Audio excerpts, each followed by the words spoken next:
Creating content in sunflower fields is really about angles. Some fields will have very tall flowers, making the background easy, but some don't grow tall enough to look as expansive as we'd like, so angling up from a lower vantage point and standing far in front of the flowers for depth can really help.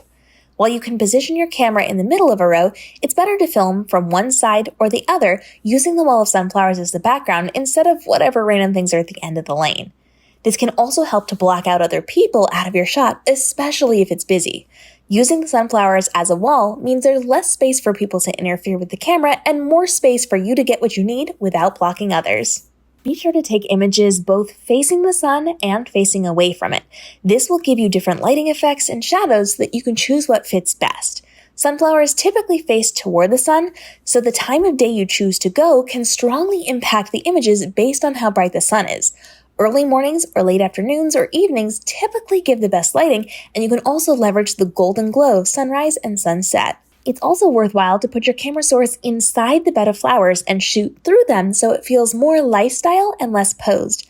The more you can make it seem like you're being documented inside the environment, the more natural the content will feel. Be sure when choosing your wardrobe to pick colors that will pop with the yellow sunflowers.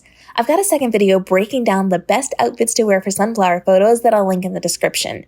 Your goal is to stand out in the images. Sunflower content will look good with both form-fitting outfits or whimsical, flowy apparel. Keep in mind the narrative that you're trying to create when deciding, and note that most people will go with some element of flowiness to their outfit so that they can toss it in images and look like the wind caught them. Keep patterns to a minimum as the flowers are already going to add a lot of visual noise to the images, and patterns can overwhelm and take away the punch of your content.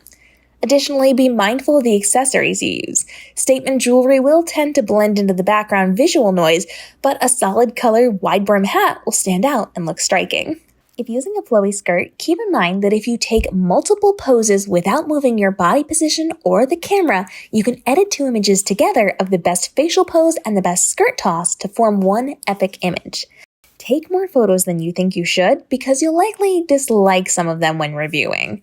And keep in mind that there will be tons of insects around the flowers, so be careful while you're there and be prepared to edit them out of your photos in post. The more times you take photos in sunflower fields, the more you'll learn the best angles and setups for each venue, so be prepared for your knowledge to grow over the years as you keep returning for updated content. I have several more videos coming out on what to wear and how to photograph at different fall activities and events, so follow along for more.